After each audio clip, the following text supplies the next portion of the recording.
to your colleagues. The presentations will take a little less than an hour.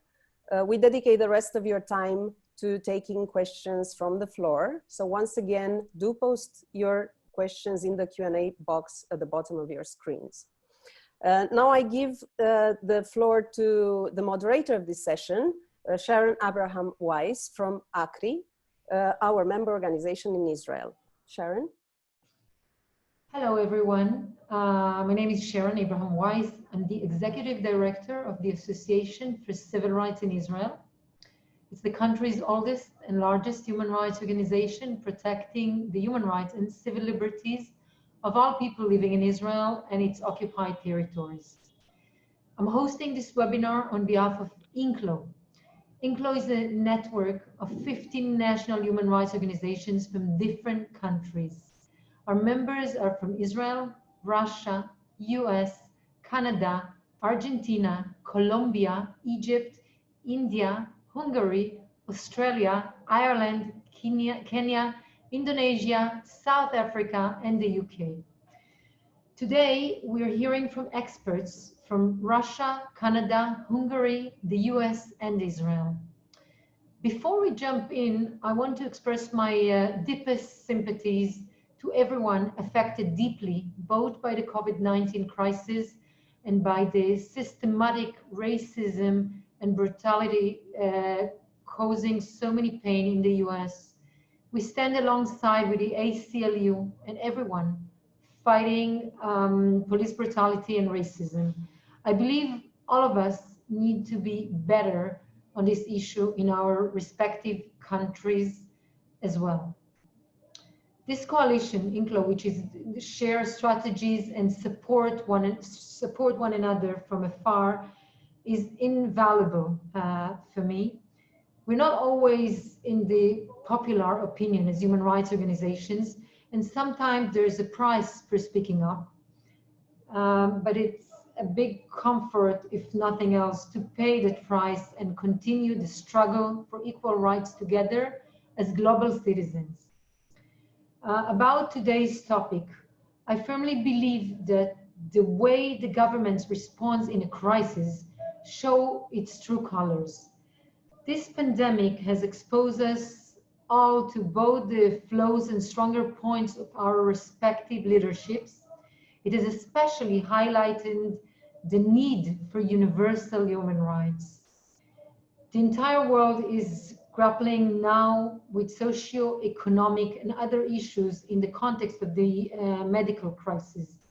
Today, we are here to discuss the gross violation of the right to privacy via surveillance in the fight against COVID-19. We have several speakers. I want to introduce the first one, Attorney Damir Gainutdinov from Moscow. He's a lawyer and legal analyst of Agora International Human Rights Group, specializes in issues related to freedom of expression, both online and offline, representing activists, bloggers, and journalists before the European Courts of Human Rights. Damir is also a co-author of annual analytic reports on freedom of the internet and politically motivated surveillance in Russia. The floor is yours, Damir.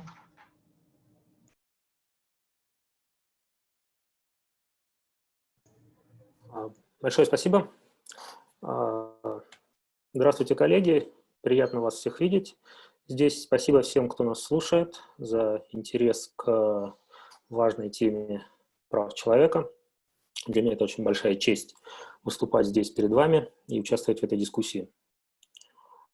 Вообще, хотелось бы сказать, прежде чем говорить о нарушении прав человека в связи с пандемией, а они, очевидно, есть, хочется оговориться, что действительно кризис, с которым столкнулось человечество, беспрецедентный, и уж во всяком случае это первый по-настоящему глобальный кризис со времен Второй мировой войны. Власти, очевидно, обязаны противостоять этому кризису. И мы, как граждане, ожидаем, что правительства смогут остановить распространение вируса и смогут преодолеть экономические последствия пандемии. Но, собственно, для этого их избираем и содержим. Однако, помимо прочего, И пандемия ярко высветила сущность правительств и те методы, которыми они руководствуются, продемонстрировав авторитаризм авторитарных правительств и приверженность к авторитарным методам правительств демократических. И, очевидно, она способствовала также росту и развитию технологий цифровой слежки во всем мире. В принципе, мы все последние годы наблюдаем, как даже вполне демократические страны развивают все новые и новые механизмы слежения, угрожая правам отдельных граждан, подрывая общественное доверие и ухудшая политический климат в целом. Однако мы видим также, что наибольший ущерб правам человека в этой связи причиняется в авторитарных государствах, в том числе и таких, как, к сожалению, Россия. То есть подобные режимы, которые привыкли решать проблемы с помощью цензуры, слежки и репрессий, в период коронавируса и эпидемии также своим привычкам не изменяют. Для российских властей в каком-то смысле пандемия даже оказалась подарком, который позволяет оправдать развитие и тестирование новых технологий. Наши власти всегда стремились собрать как можно больше информации о гражданах. Мы давно уже сталкиваемся с существованием списков неблагонадежных лиц, со специальным надзором за ними, с использованием системы сторожевого контроля для отслеживания перемещений граждан по стране. По всей России устанавливаются камеры видеонаблюдения, многие из них подключаются к системе распознавания лиц и так далее и тому подобное. Тем не менее, первоначально слежка была, распространялась на определенные группы, она была более или менее выборочной. Лица, привлеченные к ответственности за экстремизм, иностранные агенты, футбольные фанаты и разные прочие неблагонадежные группы. Теперь она становится все более и более массовой.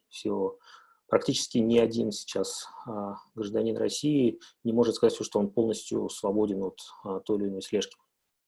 Когда все это начиналось, в марте 2020 года, когда эпидемия пришла в Россию, когда российские власти признали, что она есть, центральное правительство обязало глав российских регионов контролировать и отслеживать лиц и контакты лиц, которые вернулись из-за границы. Это делалось с целью предупреждения распространения инфекции. И для этого, и в рамках вот этого так называемого цифрового федерализма, главам субъектов было предоставлено право вводить различные системы слежки.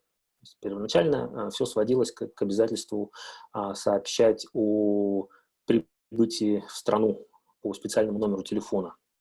Однако буквально в течение нескольких недель все это трансформировалось в некоторых регионах в разветвленную систему, интегрированную систему слежки, которая включает в себя использование камер с распознаванием лиц, использование разного рода цифровых пропусков, QR-кодов, отслеживание геолокации мобильных устройств и обязанность устанавливать на свои мобильные телефоны приложения для контроля перемещений, контактов и так далее. То есть эти приложения, например, в Москве даже требуют периодически, в том числе и ночью, присылать селфи, например, для того, чтобы проконтролировать, что человек находится дома. И эти приложения должны устанавливать все лица, помещенные в домашний карантин. То есть это на самом деле десятки тысяч человек.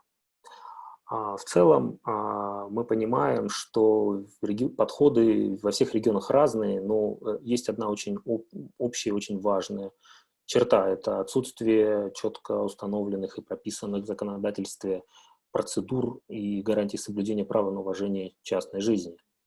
Самое важное, на мой взгляд, это то, что вот в существующем в России правовом режиме ни федеральные, ни региональные власти не имеют права внедрять эти технологии. И все это, весь этот праздник, фестиваль слежки, он находится в серой зоне. То есть никто не пытается даже установить баланс между правом на приватность и необходимость защиты здоровья. И на мой взгляд, подобное отсутствие регулирования дает возможность фактически в боевых условиях протестировать разные технологии и потом их использовать уже при необходимости в дальнейшем, после окончания кризиса и после победы над вирусом.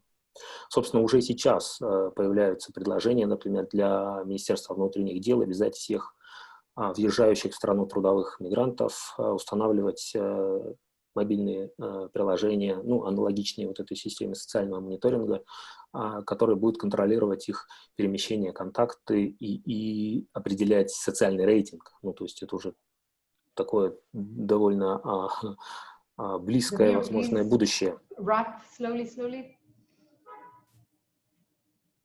Я как раз и собираюсь это сделать. Собственно, в настоящее время нет никаких препятствий к тому, чтобы, опробовав эту систему в разных регионах, сравнив результаты, отложить ее на будущее и использовать при необходимости. Собственно, мы уже и видим попытки это делать. И скорее всего, регулирование в ближайшее время будет подгоняться, подстраиваться под уже внедренные фактически технологии. У меня все. Спасибо большое.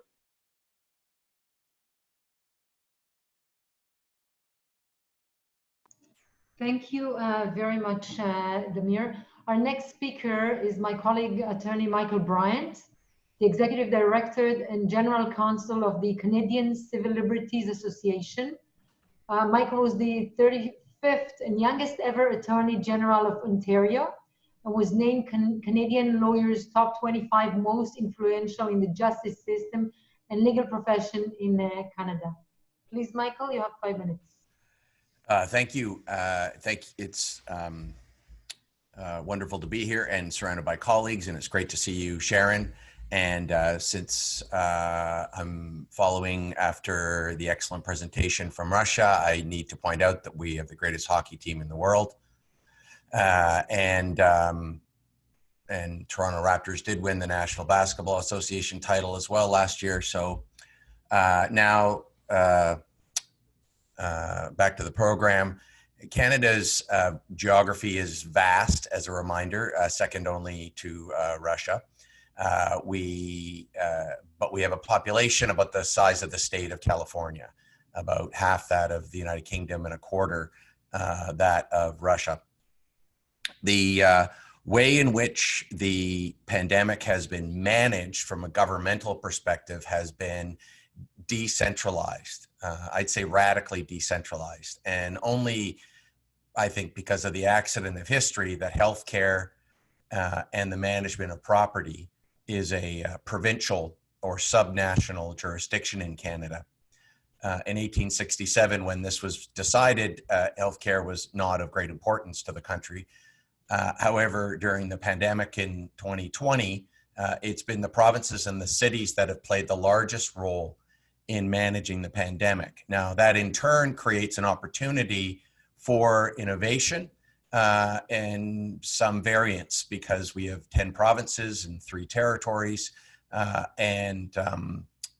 have, like the United States, approximately 80% of our population in urban areas. So it does make sense that the cities and provinces would have the management control that they have. On the other hand, it means that you don't have any national standards other than, say, quarantining people who are coming from another country across the foreign border. The use of surveillance has been relatively absent in terms of data surveillance.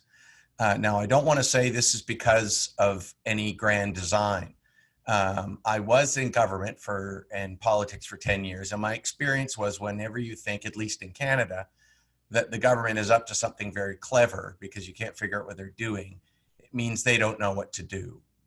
And I think that that's the case with respect to data surveillance based on what happened and has happened to date. Very early on in March, the mayor of Toronto, Canada's largest city, said to thousands of people on a conference such as this, run by TechTO, as reported by The Logic, that the city was planning on gathering up data from cell towers in order to determine where people were congregating.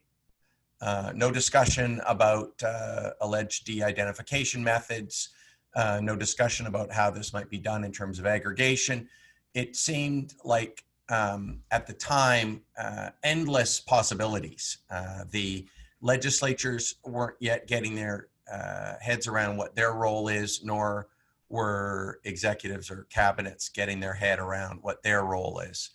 And it looked at first as if this was going to be a privacy and rule of law disaster.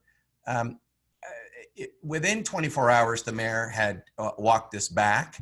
I think for a variety of reasons, not the least of which was he came to realize that we in Canada, our governments have a lack of proficiency when it comes to privacy laws. We don't have an EU GDPR. We don't have a California state law equivalent nationally or provincially. And as a result, it didn't proceed. And I think that has more to do with the fact that there was a lack of capacity to do anything at the time more than anything else. The only other surveillance measure that was undertaken, which is voluntary surveillance, was by Alberta. Alberta took the Singapore contact tracing app. Alberta is a province with very closely connected to the oil industry and located in Western Canada. It took the Singapore app that had become used, although with many limitations, and made it the Alberta Trace Together app. The good news is that it was voluntary and that the data was kept for a limited period of time. It looked as if data leakage had been covered off and proportionality was put into place. However, only 5% of Albertans have downloaded and used this app. And I would say that it's because of a lack of public trust, but it's also because of something that the American Civil Liberties Union has pointed out previously as well. And that is that these contact tracing apps are useless. I'll put it in my words. They're useless if you don't have the incentives in place and the supports in place to do something with that information. And in the case of Canada, we have, like many parts of the world, a severe lack of testing capacity. So if I can't get tested and others can't get tested in a regular way, if there's no incentive for me to get tested, and in turn there's no supports or incentive for me to isolate, which is what I'm supposed to do if this contact tracing app notifies me of the fact that I've come in contact with someone who's high risk or infected, then in fact this is just useless information that's being gathered through the contact tracing app. Useless in the sense that nothing can be done with it. And it's this practical problem that has ended up being a bar. The last thing I'm going to say about Canada and surveillance is the wrinkle of the fact that the COVID app is being developed by a Canadian, Yoshi Bengio, of Mila at the University of Montreal. And this is a contact tracing app with a white paper that's online right now, which sets out the rationale, design, ethical considerations, and privacy strategy of this peer-to-peer contact tracing and risk awareness mobile application being developed in Canada. And I think what's worth mentioning about it is, firstly, that the idea is to not allow for-profit or governments to be controlling the information, but rather that it be controlled peer-to-peer. And this, I think, is one of the lessons in a jurisdiction, Canada, where there is a lack or an absence of any effective privacy laws. It really must therefore be put into the hands of people for these apps to be effective, because if people aren't going to trust the apps, and obviously Albertans don't, if they're not going to trust the apps, they're not going to use the apps. If they're concerned that they're going to be isolated and they will be unemployed and they won't be able to survive financially, they're not going to walk around with a phone in their pocket. That's the state of surveillance during the pandemic in Canada, and I look forward to questions later on in the presentation. Thank you very much, Michael. We're moving now to Attorney Martha Spurrier, the Director of Liberty UK. Martha is a human rights lawyer and a campaigner, and has written books about human rights, policing, and disability rights. Has worked defending access to justice, challenging state failures, and fighting for rights of women, children, and disabled people. Martha? Thanks, Sharon, and hi, everybody. Ironically, for a seminar that's kind of about tech, I'm having terrible tech problems today. So Andrea is very kindly going to share my presentation and go through it for me. So Andrea, I'll tell you when to move to the next slide. There's only a few and I won't take up more than my allotted 5 minutes. So if we can start, you can actually, if you want, Andrea, you can just go to that third slide. Thank you. So I was going to talk in quite high level terms about some of the issues I think that are raised by the questions around surveillance during the pandemic. I speak from a UK perspective. On this seminar is also Gus Hossein, someone who I work with and admire a great deal, and he has a much deeper understanding of these issues than I do. So I'm gonna do high level, and I'm sure he will be able to do greater expertise and detail. The first thing I wanted to reflect on is a question that's happening across a lot of issues, which is whether COVID-19 is an issue that has accelerated existing issues and problems or fundamentally changed things. And I think in the context of privacy and surveillance, we are certainly in a space of acceleration rather than change. So first of all, mass surveillance is already a norm in many democratic countries across the world. The UK, of all the Western democratic powers, has one of the most invasive mass surveillance regimes already on a statutory footing. And it's one of the things that could potentially enable a very invasive surveillance-based approach to dealing with the COVID-19 crisis. So that's not new, but it is perhaps getting greater scrutiny or more headlines now that we're seeing it through the context of a pandemic. We also know and have known for a long time that traditional tools of accountability and scrutiny can't keep pace with changing tech capabilities that enable surveillance and therefore enable invasions of privacy.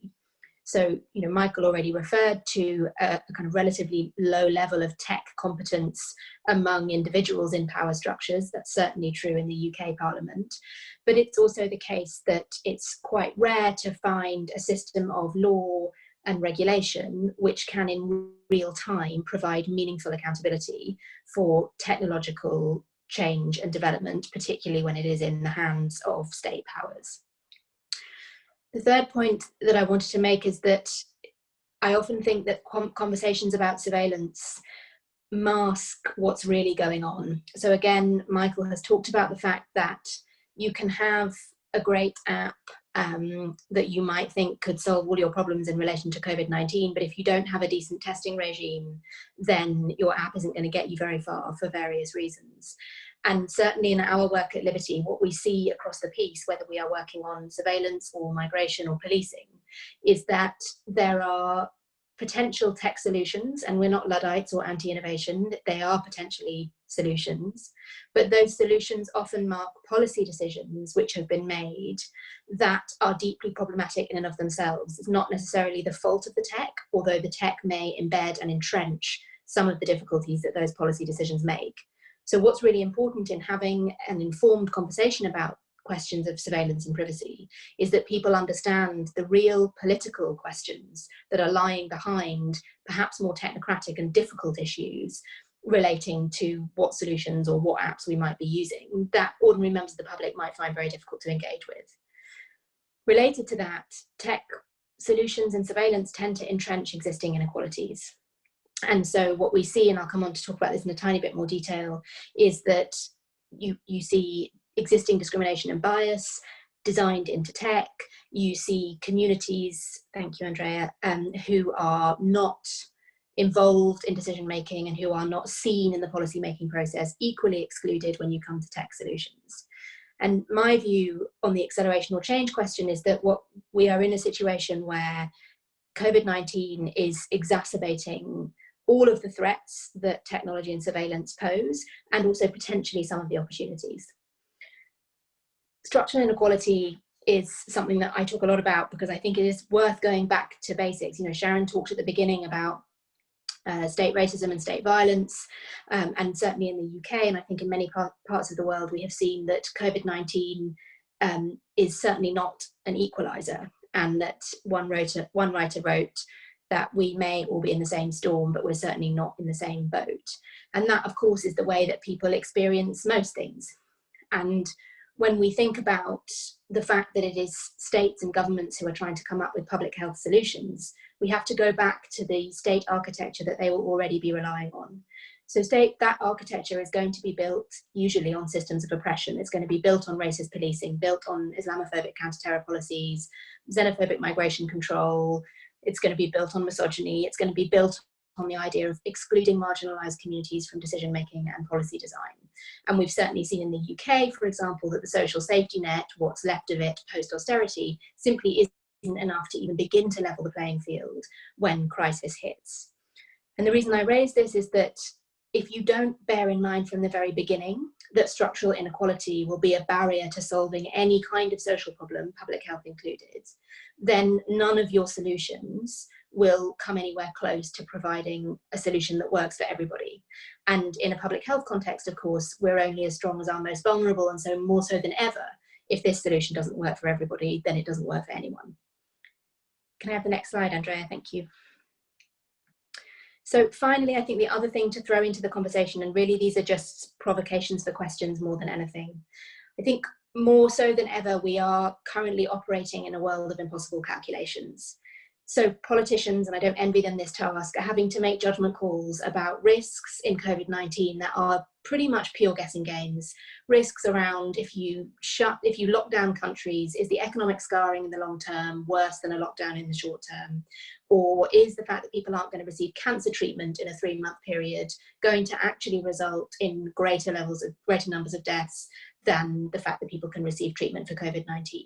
And we won't know the answers to those questions for a very long time, but what we can be sure of is that short-term solutions, and surveillance very often is a short-term solution, will only store up longer-term problems. Similarly, I think it's time that we, as a sector and as a group of concerned citizens, demand more nuanced conversations. So the binary choice that we have been shown so often of liberty versus security is being trailed again as a way of trying to encourage people to use surveillance tools and consent to surveillance tools as a way of keeping people safe. And I would say that it's such old and tired paradigms, and it's time to move to a more nuanced conversation about what it is that we're willing to give up and what we think the risks are of giving up some of the rights and freedoms that might right now seem attractive in combating the public health crisis, but in the long term may really genuinely erode democratic norms. And the final thing that I think it's important for us to think about is, even if we believe that some of the extraordinary powers that we are seeing across the world are justified now because we're in an extraordinary situation, and of course the human rights framework allows you to have extraordinary powers in extraordinary times, how do you go about putting those back in the box? And I mean that literally in the sense of how do you get those powers off the statute books? How do you change the way that the police do policing? But also more subtly, how do you revert back to a form of democratic participation that is not based on coercion and control and is instead based on consent and participation? And I think that's why I pose the question, how do we define what the public good is right now, bearing in mind the long-term potential consequences for holding power accountable in democracies? Thanks. Thank you, Marta. I want to invite Stanley, a senior policy analyst at the ACLU, American Civil Liberties Union, Speech Privacy and Technology Project. He researches rights and speaks about technology-related privacy and civil liberty issues and their future. Editor of the ACLU's Free Future blog, and has authored and co-authored a variety of influential ACLU reports on privacy and technology topics. Jay. Thank you, Sharon. So in the United States, when COVID began to appear on the horizon, we really feared that the Trump administration would react hysterically and engage in scientifically unjustified expansions of power, etc. But the problem has actually turned out not that the government is doing too much, but that it is doing too little. As a result, US responses have been, as in Canada, very decentralized, somewhat scattered and happenstance.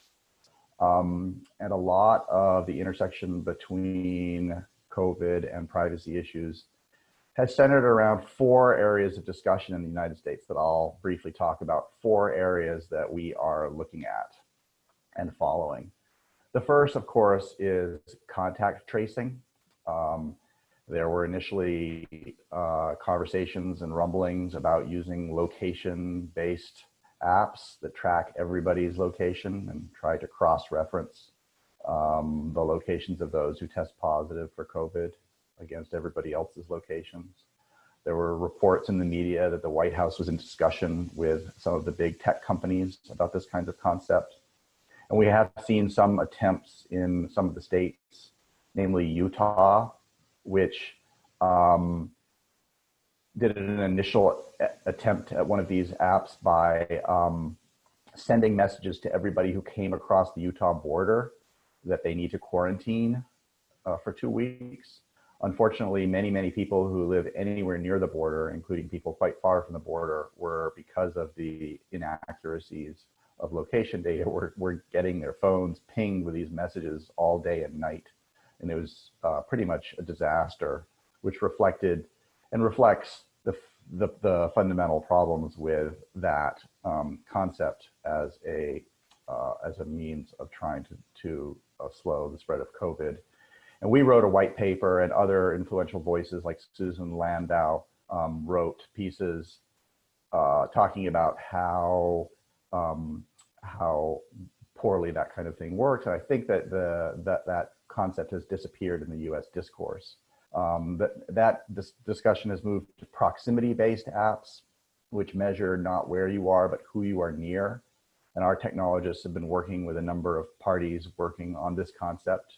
We put out a white paper with a set of technology principles that we think should be used to evaluate any proximity-based tracking proposals, and another white paper outlining principles and policies and procedures for governing such a system. I would note that a lot of public health experts are very skeptical that any of these technology-based contact tracing apps are going to amount to anything more than a sideshow. What we do know is that old-fashioned contact tracing based on human face-to-face interviews is happening and will likely be happening much more. That is a public health technique that's been used for 100 years, but it's never before been done in the current context. And that can raise some privacy issues as well that aren't even necessarily a result of apps or what have you.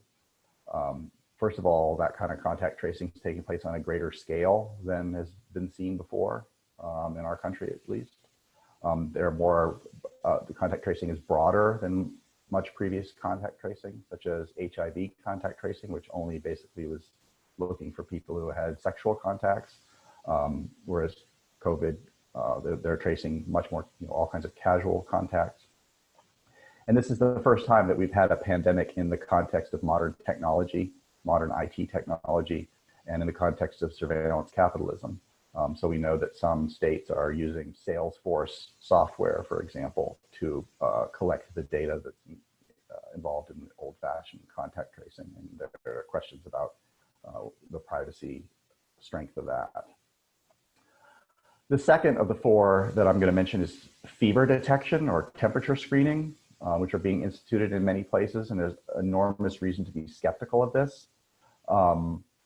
People are infectious before their symptoms begin. Many people who are contagious never have any symptoms, and many people have fevers that have nothing to do with COVID. There are, of the different technologies that are being used, internal measures, ear thermometers, forehead guns, and then thermal cameras, remote thermal cameras. We are against the deployment of remote thermal cameras because, number one, they are the most likely to outlast COVID. Already, we have seen our Department of Homeland Security experimenting with thermal cameras to do body searches in transit stations as an anti-terrorism method. which we think is highly problematic from a constitutional point of view as well as an effectiveness point of view. And on the other side of the scale, remote thermal cameras are by far the least accurate. And so the net positive, the net trade-off there is very weak. There are also other temperature measurements there are other physiological measurements lurking behind temperature measurements that can be done at a distance, including breathing rate, heart rate variability. And we may see attempts to collect that kind of data as well. And so temperature checks creates a precedent for the collection of a variety of information that can be used to reveal very sensitive medical information about people. And then the last two, just quickly, I don't want to use up more than my time. Drones, we've seen a fair amount of discussion of drones. The deployments of drones in the COVID context range from the silly to the ominous. They include using drones to police social distancing, which really in some ways is no different than policing any other wrongdoing. So we're seeing law enforcement flying them around looking for clusters of people. We're seeing drones used to shout at people who appear to be violating social distancing ordinances. And in particular to surveil and communicate with homeless encampments, which homeless activists say is very problematic. And what we're seeing is that industry is giving away drones to police departments, and police departments are deploying drones. And it really looks like an attempt to exploit COVID to normalize the technology and get people used to drone surveillance more than it's going to have any realistic impact. And then finally, the last proposals are around immunity passports.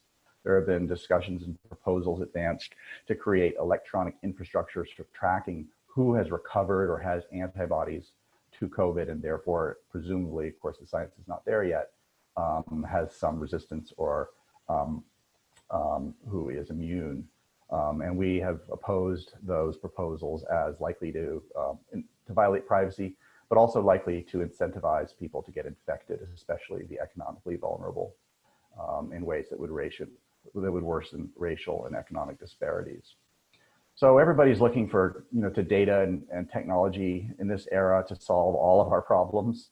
But the biggest solutions these days, according to public health experts, remain relatively low tech. Soap and water, widespread testing, access to healthcare, a huge problem in the United States, social distancing, old-fashioned human contact tracing, and ultimately a treatment or vaccine.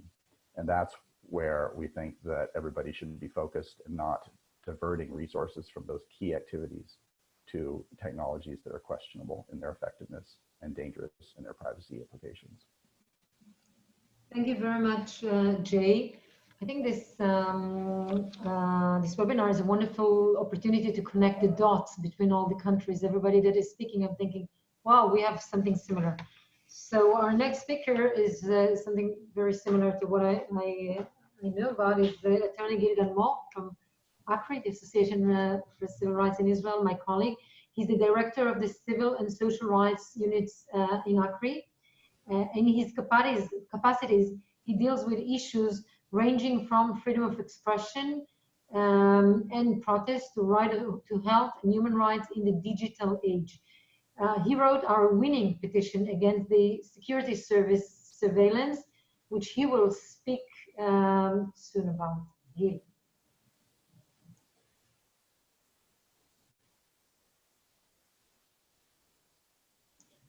Gil, unmute yourself.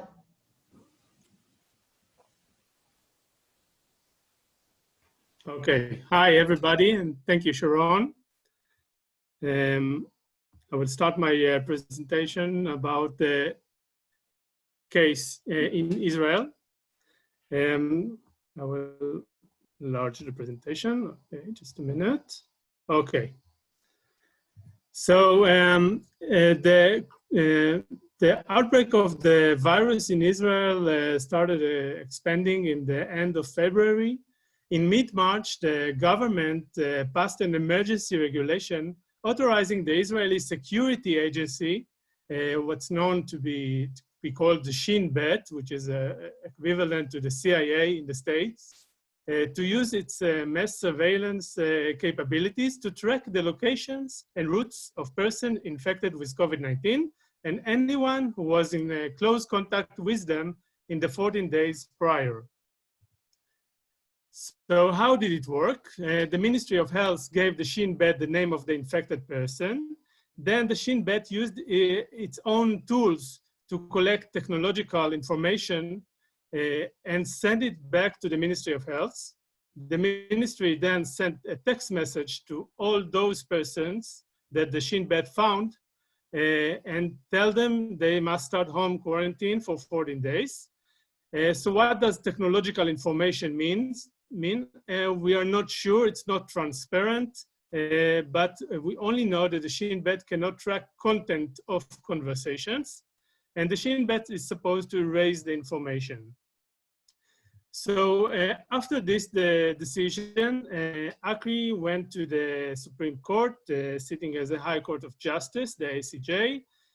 But before I'm talking about the case, I want to give you some background, which is important to understand the situation. First, unfortunately, we have in Israel a very unhealthy situation. There is a declaration of state of emergency that exists in Israel since 1948 and still until today. This means that the government has power to publish emergency regulation that can change any law, and the government used this power in this case. In addition, the pandemic started during a period of over a year with a caretaker government, not an elected government, with prime minister that is facing a trial of corruption and the newly elected Knesset that wasn't yet functioning, and the political crisis. And that means that there was very little oversight over the actions of the government. So the result of the first hearing was very good. The court gave an interim order that said that if the Knesset does not establish the relevant committees for parliamentary oversight of the regulations, the government will not be able to use the Shin Bet. So after that, the government went to the Knesset subcommittee and asked her to authorize the use of the Shin Bet capabilities to assist with epidemiological investigations, claiming that this is something that is needed for national security, and this is a national security issue. We amended the petition, and we had several arguments against it. First, we claimed that the pandemic is a serious civil crisis, but has nothing to do with national security issues. We also claimed that the Shin Bet was granted enormous mass surveillance capabilities to fight terror, not to track innocent civilians.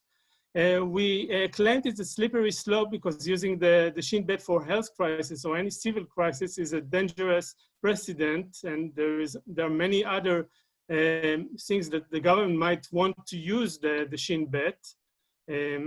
We also claimed that it's not temporary at all. Even the government expert said that the need of this tool will be even larger when everybody go back to normal life. So we claim this is normalizing the use of mass surveillance tools, which should be unnormal.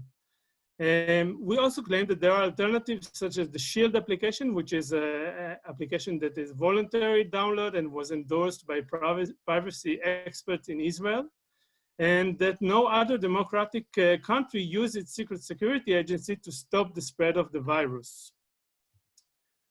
Happily, we won the case at the end of April 2020. The ACJ accepted our petition, accepting that the term national security should be narrowly defined. And the court said, okay, if at the beginning of the outbreak, when we didn't really know what we are facing, you could use the Shin Bet. Now, when we are after months or 2 months, if you want to continue using the Shin Bet, the government must go to the legislator and ask the Knesset, the parliament, to enact a special legislation to authorize the use of the Shin Bet, and cannot anymore use the Shin Bet without a specific law. So this was a very big victory for us. So what's next? Now the government is really trying to push forward a new legislation. They already published draft of a new legislation. We are seeing a growing public opinion against this kind of legislation, but I still must say that many people still support it. And there is a progress in looking for alternative contact tracing tools in the parliament. So before I finish, I just want to end with a quotation from the great decision of the Supreme Court by the president of the court, Justice Chayut. She said, employing tools that were developed for the purpose of fighting against hostile elements and aiming them at the state citizens and residents who intended no harm is a step that might cause any lover of democracy to lose sleep. Thank you very much.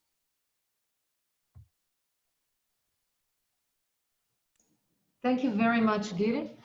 I know this story, but it's always fascinating to hear it again. So 5 of our members, of INCLO members, were presenting their cases, their stories in their own countries. The last one is not an INCLO member, but is an expert on the matter. Hossein is the executive director of Privacy International.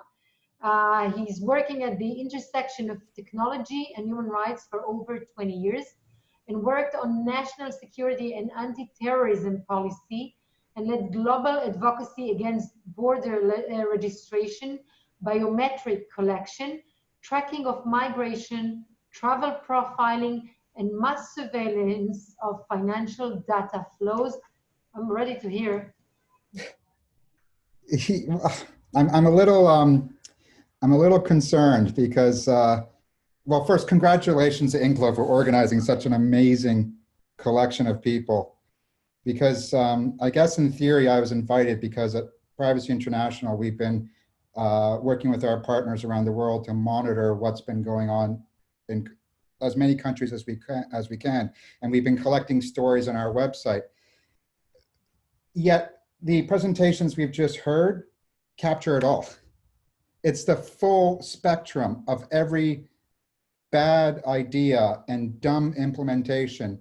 And I have referenced practically every speaker so far in our own advocacy. So for me to say something innovative at the end of this is quite a challenge. I guess one thing I can bring to the table is that I've also been invited, I think it's almost to punish me. I've been invited by the government of the United Kingdom to be on their ethics board of their tech response to COVID, and so perhaps I can offer some suggestions or some insight from that. But I think what we keep on forgetting as advocacy groups, and I'm not at all talking about the presentations I've just heard, is that we forget to ask what is an effective public health response.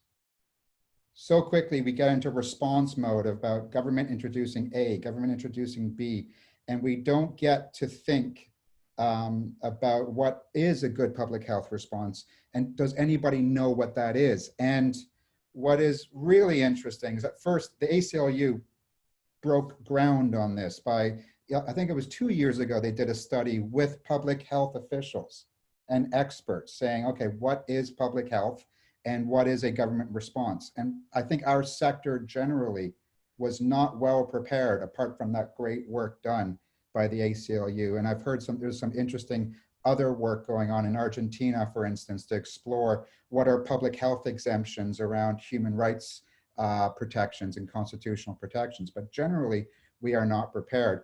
But I can also say that the public health sector is not prepared. They don't know how to respond to something like this. It's never really happened. But generally, they say test and trace and then isolate. And so what we've seen is our governments respond to the tracing using tech. And getting up close, I can say, they're just not going to work. Canada's experience is exactly spot on. It's a helpful tool, perhaps, if done in a non-stupid way, but in reality, because of all the issues that Martha raised about uneven distribution of tech and data, it's just a distraction.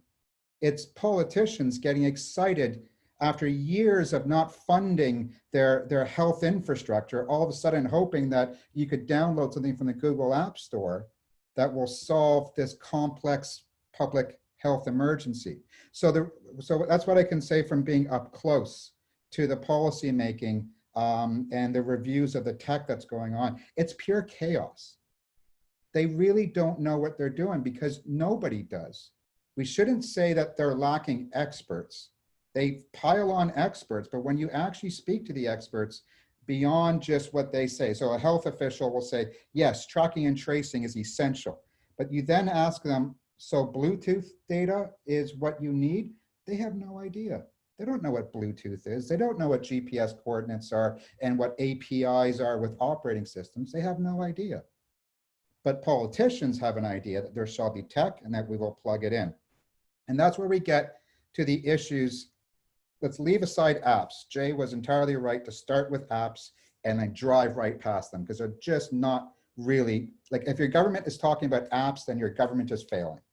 What we do need to start talking about is when they do the manual tracing, that is the telephone centers, people calling up saying, I'm not feeling well, can I get a test? And here's all the people I've interacted with over the past 10 days. That's one rich data mine.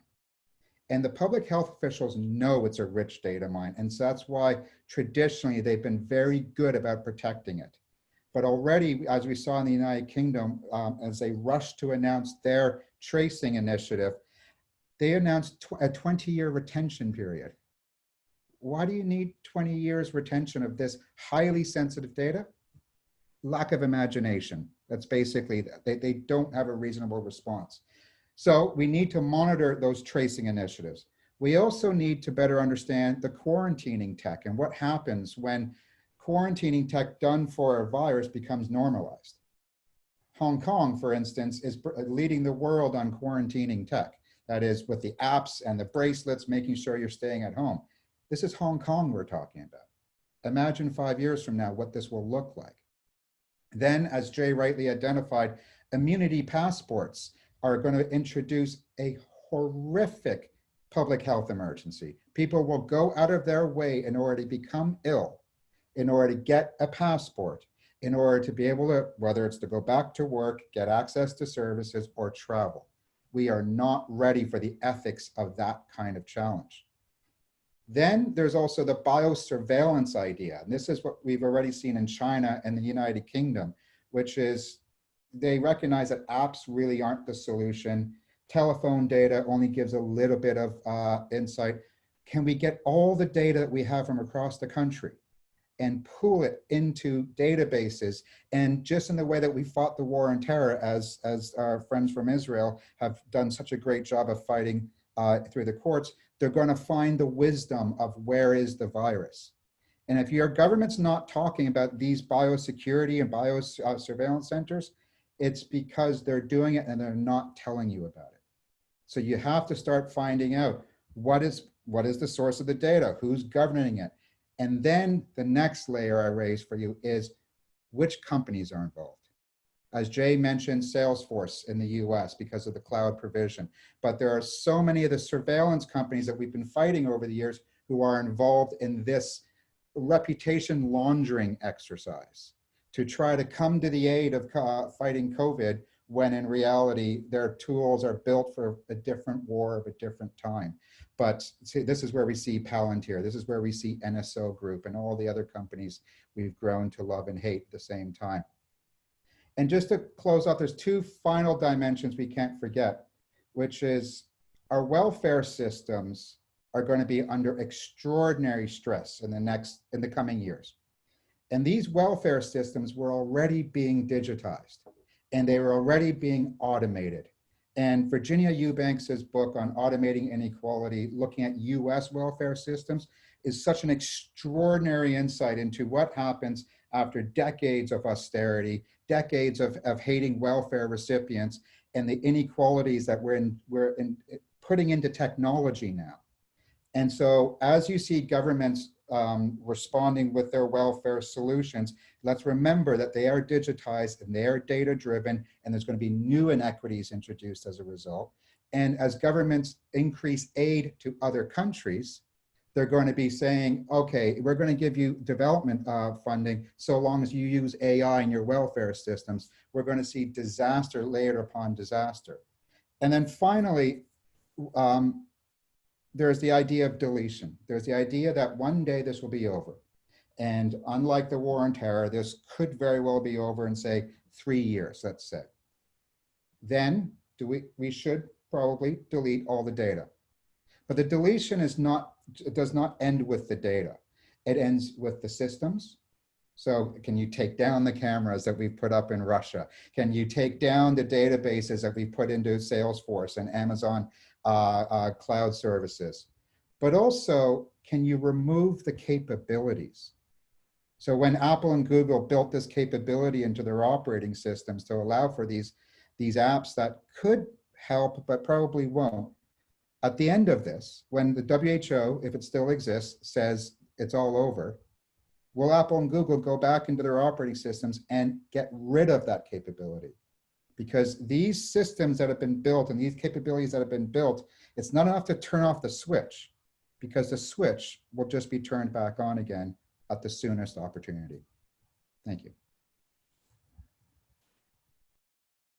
Wow.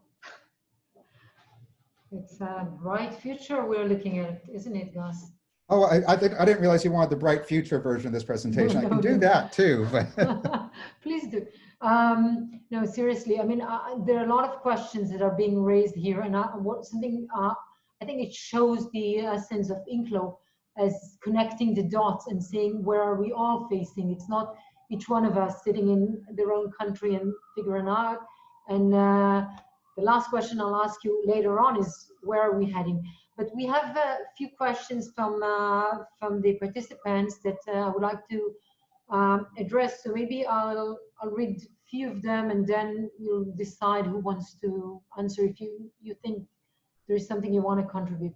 So the first one is, how can COVID-19 technologies take structural inequality into account?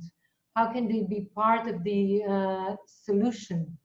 Michael, I think you already related to it to some extent, but I'm wondering if anybody else has, Jay maybe, I mean, what can we say about it?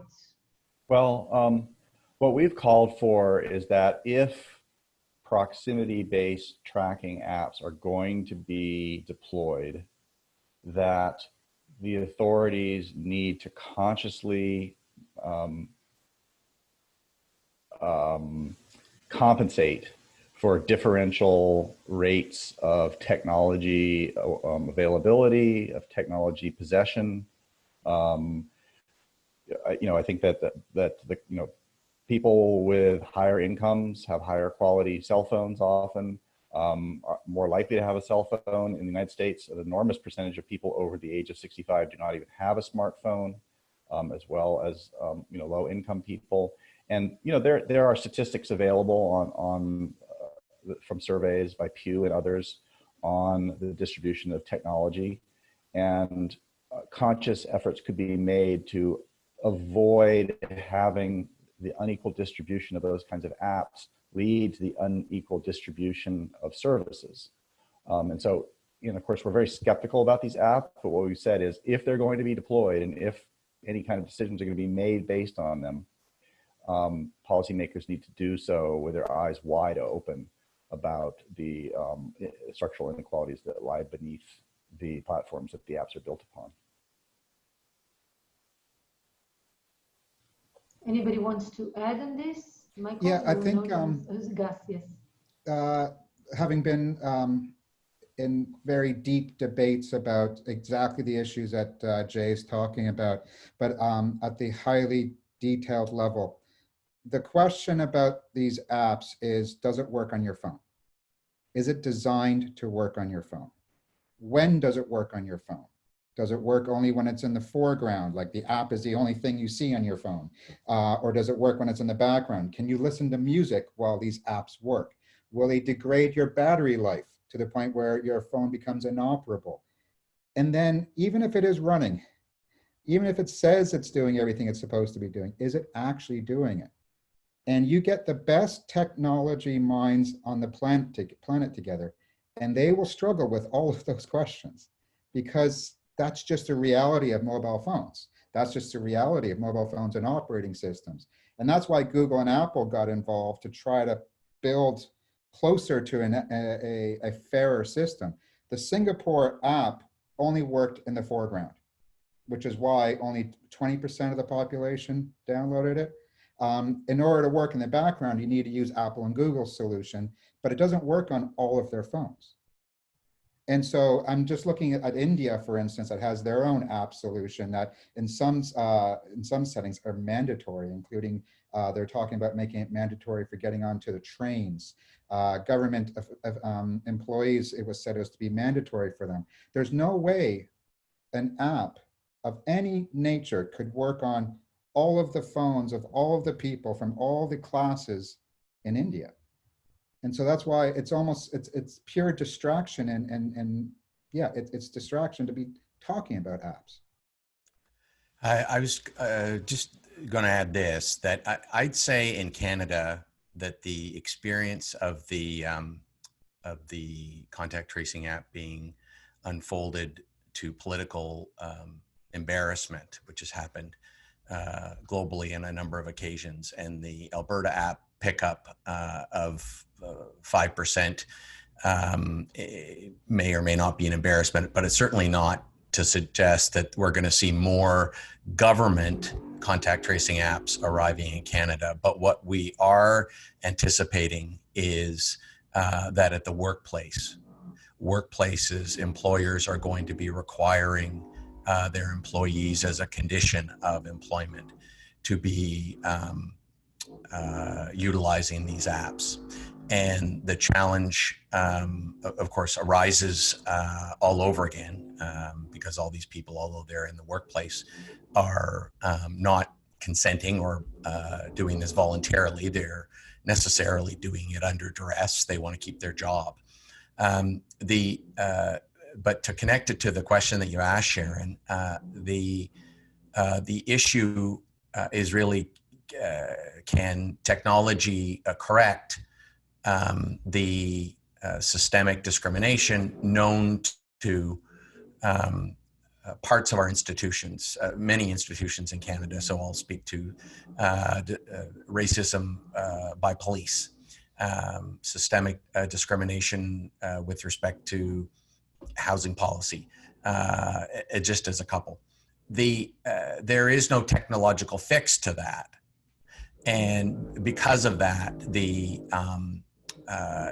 it can't be used until the legal regulatory measures are put in place to counteract against the discrimination that will arise either at the workplace or otherwise with respect to the utilization of these apps. And back to the proficiency of governments, because of the lack of proficiency of governments in Canada, at least with respect to the technology, there's not an understanding that this discrimination can be cured. There's actually an ignorance that somehow this technology, if it's machine driven, is immune from discrimination and negative impacts, unaware that, of course, it's only as good as the program and the data and that's feeding it.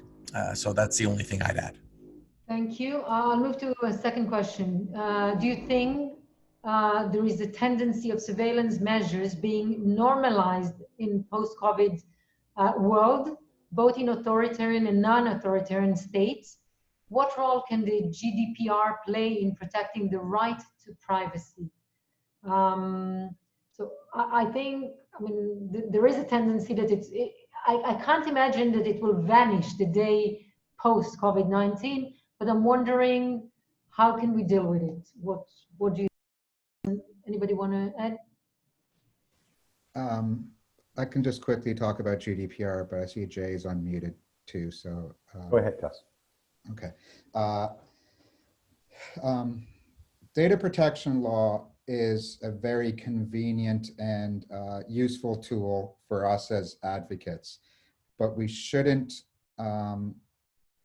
ignore the fact that data protection law is a regime that allows for the processing of data. And public health is a legitimate reason to process data. So a data protection law will not stop a government from doing something that it wants to do. It just makes sure that the government explains with great care how it considered all of the options in the development of their solution and is considering things like ultimately deleting data. But under the rubric of data protection adherence, we've seen horrible proposals with Gus, just a second, there is a request to explain what is GDPR, if you can. Oh, please. sorry, I'm sorry. It's the European legal framework for data protection, and its acronym is GDPR, and it's the law in every EU member state, and is now essentially the global standard for data protection law. So I'll just close by saying that data protection law is the beginning of the conversation when it comes to safeguards. It allows you to start analyzing a system and then start demanding what are the true safeguards we're going to implement. And I think going back to what Michael said, we shouldn't be looking at data protection law. We shouldn't be looking at any existing legal regime alone, but I think we should be speaking in the language of public trust within a public health emergency. And what is going to increase people's confidence and ability to access public health measures? That's what we need to be, that's the language I think we should be using right now, not the language of consent or legitimate processing and other such things that we hear about under data protection law. Jay, would you like to add? I was just going to say, in the United States, I do think that there is a huge potential for normalization of technologies because of COVID. It's not so much formal government programs or infrastructures, because we have a president who is trying to pretend that COVID is just going to go away. But I think that it's more in the on a micro level, you know, the use of technologies like drones, like thermal scanners, and things like that, that people would just sort of on a social level, socially become more accustomed to if this drags on for years and these technologies do continue to be deployed. And I think that we are facing a debate in 1 or 2 or 3 years about, there will be a debate about the threat. Do we need to keep various measures in place because of the threat of another pandemic? That will be a debate at a certain point. We don't know actually if COVID will just be magically solved by a vaccine, or whether it will continue to be a threat for many, many years. I mean, we've had vaccines for other diseases and they still continue to be a threat because not everybody gets vaccinated, et cetera, et cetera. So I think that that's the shape of the future from the United States perspective. Thank you. I think I'll move to the last question that the time allows us. In the UK, it seems that all people's medical records are going to be for sale in the forthcoming trade talks with the US. Can you relate to it, Marta or Gus? Is this something you're familiar with? So certainly it's been talked about, and again, Gus may know more of the detail.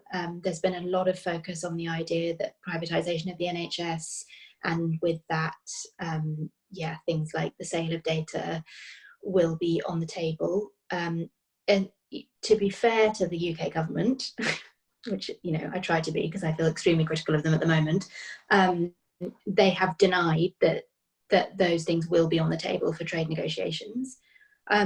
But I think more broadly, given that this is a global pandemic and we've seen the same conversation in the context of national security, of course there are going to be global conversations about the importance of sharing data that might otherwise historically have been contained within national borders. And whether that is for commercial reasons or whether it's under the banner of the protection of public health, as we've seen sharing of data under the banner of combating terrorism, I think inevitably that's something that that's a conversation that we will need to be ready for, and to be thinking about the safeguards that you would need for bilateral or international sharing of data for public health reasons. I think on top of the great points raised by Martha, I think the issue we should be watching out for globally is when our governments, and this will increase with the public health emergency and the costs and all the reliances on the private sector, it's when governments start talking about AI and health. Because what they really mean is opening up all the medical records and medical data and health data within a country to essentially the Googles of the world. And people in America will know of the story that happened back in November around Google secretly getting access to hospital data of, I think it was hundreds of hospitals in the US.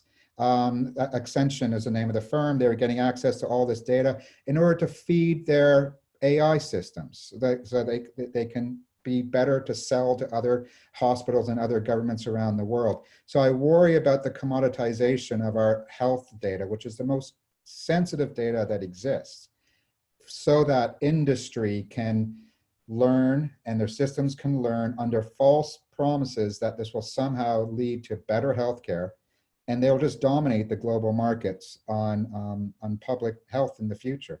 So we should absolutely be on the watch out for that. I think we got to the end. For me, this webinar was fascinating, and I have 3 thoughts trying to wrap this. The first one, speaking about surveillance while the COVID-19, I think emphasize the silver line between democracies and non-democracies. What is the definition of democracy in times that the citizens and residents are being tracked to some extent, and if we can go backwards? The second thing that my takeaways from this webinar is the connecting the dots again. How important for me is INCLO and the knowledge that is being collected from each one of the countries, and the fact that we can have this conversation together, compare and understand, and have the global point of view about what is going on. The third one I'm taking from you guys is the public trust. I think we can invent a lot of things and methods and follow people, but in the end of the day, it's about the public trust and how do we want to see the regimes. This conversation, I mean, we'll end up this webinar, but there is an ongoing conversation. It's not the end of discussion. I'm sure there are going to be a lot of people writing about it, and ourselves, we will have a lot of thinking. I want to thank all the panelists, all the interpreters that were doing a great job. It's not an easy operation. All the INCLO staff that is behind this operation, and thank you all the participants, and to be continued. Thank you and goodbye.